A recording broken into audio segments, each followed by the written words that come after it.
Beep రవ్వ ముద్ద, శనక్కాయల గొజ్జు. ఇది ట్రెడిషనల్ ఫుడ్డే. గొజ్జే ఇంట్రెస్టింగ్ దీంట్లో బ్యాడిగి ఒక 5 ఒట్టిమిరపకాయలు, మరి గుంటూరు ఒక 5 ఒట్టిమిరపకాయలు, అంటే కొంచెం కారం తినేబట్టి మనం వేసుకోవచ్చు. దాని లోపల ఒక 1.5 స్పూన్ నూగులు, తెల్ల నూగులు వేసుకోవాలి. దాంతోపాటు శనక్కాయలు మనము ఒక 2 పిడికెడంతా వేసుకున్నాను. దీంట్లో వట్టి కొబ్బరి వేసుకొని బాగా ఫ్రై చేసేసుకోవాలి.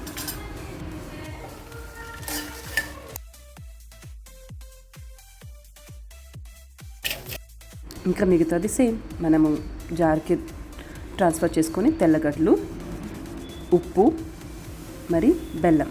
కొంచెం బాగా జనరస్గానే పడుతుంది మనకు బెల్లము, చింతపండు. అది గొజ్జు కదా, సో బాగా టేస్టీగా అనిపిస్తుంది. 2 ఈక్వల్గా పడితేనే బాగుంటుంది.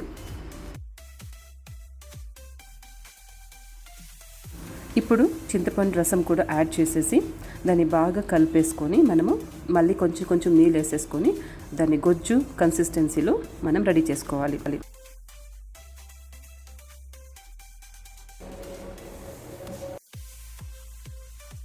సింపుల్ తాలింపు: ఆవాలు, జీలకర్ర, ఉద్దిబ్యాళ్ళు అండ్ కరివేపాకు.